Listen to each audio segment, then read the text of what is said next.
लेकिन हम स्मारक बनाने के ऊपर, हम पुतले बनाने के ऊपर हम हजारों करोड़ रुपया खर्च करते हैं। आंगनबाड़ी आशा वर्कर्स 1975 के अंदर उस वक्त की प्रधानमंत्री इंदिरा गांधी के दौर में ये शुरू हुई थी। हम तो सांसद हैं, अपनी पगार बढ़ाना है तो हम एक झटके के अंदर बढ़ा सकते हैं और हजारों रुपये से बढ़ा सकते हैं कि नहीं, आज नहीं तो कल मेरे भी अच्छे दिन आएंगे। क्योंकि मेरे वजीर आजम ने कहा है कि सबके अच्छे दिन आएंगे, तो आंगनवाड़ी वालों के भी, हमारी बहनों के भी अच्छे दिन आए, यही उम्मीद करते हैं।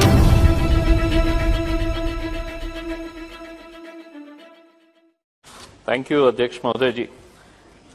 जितने भी सम्मानीय सदस्यों ने इस बारे में बोला है,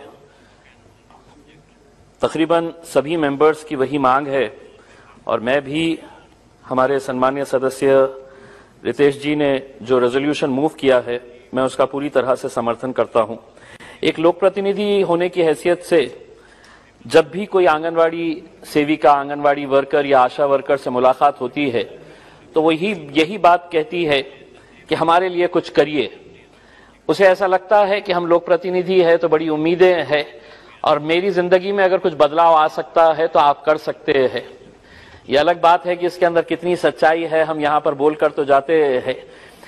आज जब हम बोलेंगे तो पूरी दिल से बोलेंगे और बहुत उम्मीद करेंगे, क्योंकि ये जितना भी ये सदन है, हम अलग अलग राजनीतिक पार्टियों से आते होंगे, लेकिन हकीकत ये है कि हमने मौत को बहुत करीब से देखा है। कोरोना के पीरियड के अंदर कौन अमीर था, कौन गरीब था, कितना बलवान था, किस राजनीतिक पार्टी, किस जाति, किस धर्म का था, कोई मायने नहीं रखा। मौत आई और सबको लेकर चली गई। ये तो हम खुशनसीब है कि हम जिंदा रह गए और अब हमारा ये दायित्व है कि जो लोग मौत के करीब जा रहे हैं उनको कैसे जिंदा रखा जाए करके।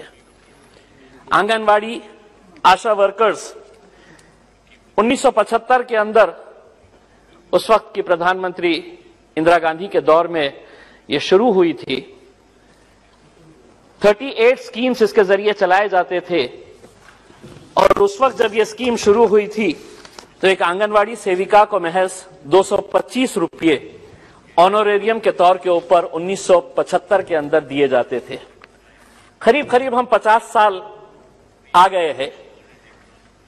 मेहनत उनकी इतनी ज्यादा होने के बावजूद भी आज एक आंगनवाड़ी, एक आशा वर्कर कितना पैसा कमाती है, ये हम सबके लिए बहुत ही शर्म की बात होनी चाहिए। क्योंकि इस मुल्क के अंदर, इसके अंदर राजनीति नहीं कर रहा हूं मैं, लेकिन हम स्मारक बनाने के ऊपर, हम पुतले बनाने के ऊपर हम हजारों करोड़ रुपया खर्च करते हैं। ये जो आंगनवाड़ी सेविकाएं हैं, ये क्या काम कर रही है? 2020 के अंदर एक स्टोरी आई थी महाराष्ट्र के एक आंगनवाड़ी वर्कर की, जिसने सबको हिलाकर रख दिया था कि उस आंगनवाड़ी वर्कर जो महिला थी, उसकी तड़प ऐसी थी कि वो नंदुरबार से एक गांव को पहुंचने के लिए खुद कश्ती में बैठती थी। 18 किलोमीटर खुद वो सफर करती थी। आज भी उसका वीडियो YouTube के अंदर आपको देखने को मिलेगा। 18 किलोमीटर वो पानी के अंदर खुद कश्ती चलाते हुए जाती थी ताकि वहां पर उस गांव के दूसरे किनारे पे जो ट्राइबल के बच्चे हैं उनकी देखभाल, उनको अंडे पहुंचाने का, उनको दूध पहुंचाने का, उनकी माताओं की हालत देखने का, वो बच्चे पढ़ रहे हैं क्या नहीं ये देखने का। सोचिए उसका जज्बा कैसा होगा। और उसे मिलता क्या है, उसके बदले के अंदर उसे हासिल क्या हो रहा है। आज आंगनवाड़ी वर्कर्स कि अगर हम पगार अगर हम देखेंगे, सैलरी देखेंगे, हम तो सांसद हैं, अपनी पगार बढ़ाना है तो हम एक झटके के अंदर बढ़ा सकते हैं और हजारों रुपये से बढ़ा सकते हैं। इनकी सैलरीज क्या है? मैं मेरे महाराष्ट्र के हद तक की बात करता हूं। आंगनवाड़ी वर्कर को कितना पैसा दिया जाता है? तो 8,500 जो मेन आंगनवाड़ी वर्कर है, जो आंगनवाड़ी वर्कर मिनी जिसे कहा जाता है, उसको सैलरी दी जाती है 4,500 रुपये और जो दूसरी है उसे महज 5,000 रुपये। तो आंगनवाड़ी वर्कर्स की अगर हम सैलरी देखेंगे तो वो 4,500 रुपये से 8,000 रुपये। सुबह 8 बजे से लेकर दोपहर में 3 बजे तक काम करना, और काम करना भी ऐसा कि उन्हें पूरा प्रोग्राम दिया हुआ होता है, वो घर पर बैठ नहीं सकती है क्योंकि जितना काम करेगी उतना पैसा मिलेगा। अब मेरा यह कहना है, अगर यही महिला अगर मजदूरी करने निकलती है, अगर बांधकाम के ऊपर जाकर वो सिर्फ मिट्टी उठाने का काम करती है, वो ईंटें यहां से वहां पहुंचाने का अगर काम करती है, तो उसे कम से कम रोज के 400 रुपये से 600 रुपये मिलते हैं, यानी कि महीना उसे 12,000 रुपये से लेकर 16,000 रुपये उसकी कमाई हो सकती है। लेकिन आज अगर इतनी सारी महिलाएं इस जज्बे के साथ आ रही है कि मैं एक सेवा का काम करने के लिए जा रही हूं, मैं बच्चों को जिंदा रखने का काम करने के लिए जा रही हूं, और हम उसे महज 4,000, 5,000, 6,000 रुपये दे रहे हैं, तो कहीं ना कहीं हम सिर्फ उस सेविका के साथ नहीं, हम ये बता रहे हैं कि जितने बच्चे अपनी अगर उनकी किस्मत है वो जी लिए तो जी लिए, जो मर गए तो मर गए। हम इस हिसाब से उनको दे रहे हैं कि हम तो तुमको बुला रहे हैं, हम इतना पैसा देंगे और तुम ये काम करना है करो। आज जब ये सदन शुरू हो रहा था, अध्यक्ष महोदय, मैंने जिला परिषद के कुछ अधिकारियों को बुलाया इसका एक रिव्यू लेने के लिए कि आखिर में क्या है करके। मैंने एक अधिकारी से पूछा कि हमारे जिले के अंदर चाइल्ड मॉर्टेलिटी क्या है करके, तो उसका तुरंत जवाब था बहुत कम है। मैंने कहा मदर मॉर्टेलिटी कितनी है, जो प्रेगनेंसी के दौरान बच्चा पैदा करते वक्त या प्रेगनेंसी के दौरान मर जाती है, तो उसने मुझे आंकड़ा बताया और उसने कहा कि बहुत कम है। तो मेरा जवाब उसको यह था कि अगर एक भी अगर मरता है, एक बच्चा भी अगर पैदा होकर मरता है, या एक मां भी अगर प्रेगनेंसी के दौरान अगर मरती है, तो वो हमारे लिए हम उसके लिए दोषी है। परसेंटेज कम हो रहा है। हम पिछले टाइम हमारे पास 50 महिला मरी थी, अब 40 मर रही है। पिछले टाइम 100 बच्चे मर रहे थे, अब 80 मर रहे हैं, उनकी जान जा रही है। मेरे हिसाब से एक एक बच्चे के लिए आज मैं केरला गवर्नमेंट का, पांडिचेरी गवर्नमेंट का और गोवा की गवर्नमेंट का, जब हमने ये हिसाब लगाया कि महाराष्ट्र इतना प्रगतिशील राज्य होने के बावजूद क्या वजह है कि आप इतना कम पैसा दे रहे हैं, तो हमको पता चला कि केरला ने सुओ मोटो इन आंगनवाड़ी वर्कर्स की पगार, इनकी सैलरी बढ़ाकर 15,000 रुपये कर दी है। पांडिचेरी और गोवा सबसे ज्यादा पैसे देता है आंगनवाड़ियों को। महाराष्ट्र सरकार की क्या ऐसी दुविधा है कि वो पैसा एक अच्छे काम के लिए नहीं दे सकते हैं? और कितना मांग रहे हैं? अगर उनको 5,000 रुपये है तो क्या हम उन्हें 10,000 रुपये पगार नहीं दे सकते हैं? आज उन्हें हम क्यों सिर्फ एक ऑनरेरियम के तौर के ऊपर दिया जा रहा है? क्यों नहीं, जिस तरह मेहताब साहब ने बताया है कि उनको हम एक परमानेंट एम्प्लॉय के तौर के ऊपर देखते हैं कि ताकि उन्हें कम से कम मिनिमम वेजेस एक्ट के हिसाब से उनको सैलरी दी जा सकती है। और वो काम ऐसा नहीं कर रहे हैं। आज वो गांव के अंदर जाते हैं।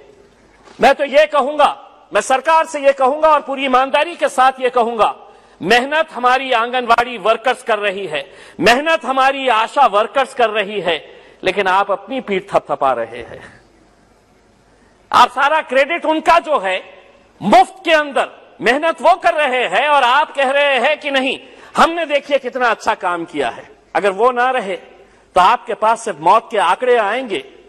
ये जाती है महिलाएं जाकर बताती है कि क्या होना चाहिए, क्या नहीं होना चाहिए करके, चाहे वो डिलीवरी का रिकॉर्ड्स मेंटेन करना हो, चाहे ऐसे बहुत सारे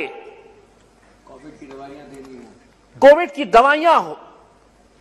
आज वैक्सीनेशन सबसे ज्यादा अगर गांव के अंदर हुआ है तो आप तो कितने गर्व से आकर ये कहते हैं। हेल्थ मिनिस्टर हमारे महाराष्ट्र से आती है। मैडम, आप भी अच्छी तरह से जानते हैं कि उनकी हालत क्या है, उनकी पीड़ा क्या है, आप भी अच्छी तरह से समझते हैं। और एक महिला होने के हैसियत से ये तो आपकी जिम्मेदारी है। हमें बोलने की जरूरत नहीं होनी चाहिए।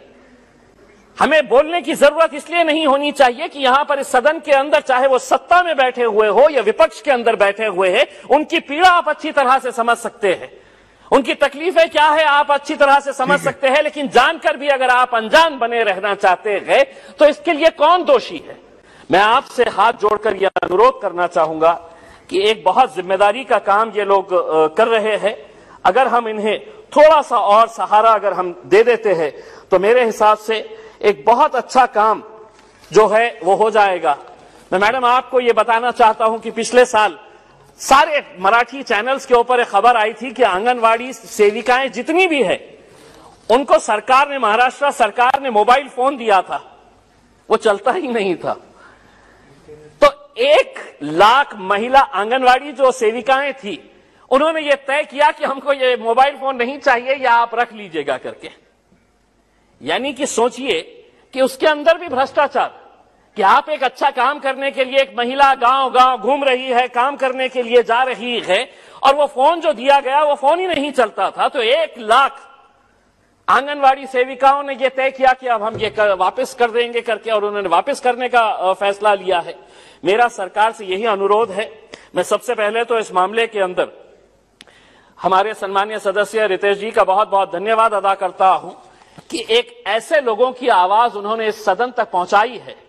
देखिए, मैं आपको बताना चाहता हूं कि जो आंगनवाड़ी जो सेविकाएं हैं उनकी एक यूनियन है, वो यूनियन ने एक मिनट सिर्फ, आंगनवाड़ी कर्मचारी यूनियन के लीडर्स ने हमारे फाइनेंस मिनिस्टर आदरणीय निर्मला सीतारमण जी से मुलाकात की सितंबर 2021 के अंदर और उनसे यह अनुरोध किया कि आने वाले बजट के अंदर हमारे बारे में कुछ सोचा जाए करके। उन्होंने women and child development minister केंद्र सरकार की, उनसे भी मुलाकात की और उन्हें क्या मिला बदले में, वो इंतजार करते रही कि अब बजट आएगा उसके अंदर कुछ ना कुछ हमको मिलेगा। तो उन्हें क्या मिला? तो सिर्फ आश्वासन मिला। और यही आश्वासन के ऊपर वो कितने सालों से काम कर रही है कि नहीं आज नहीं तो कल मेरे भी अच्छे दिन आएंगे। क्योंकि मेरे वजीर आजम ने कहा है कि सबके अच्छे दिन आएंगे, तो आंगनवाड़ी वालों के भी, हमारी बहनों के भी अच्छे दिन आए, यही उम्मीद करते हैं और सरकार से अनुरोध करते हैं कि इसके बारे में कुछ न कुछ फैसला लीजिएगा। उनके घर भी है, उनको खुद को भी बारे में सोचना है, वो दूसरों के बारे में सोचकर बाहर निकलती है, उनके बारे में सोचने की जिम्मेदारी हम सबकी है, पूरे सदन की है। बहुत बहुत धन्यवाद।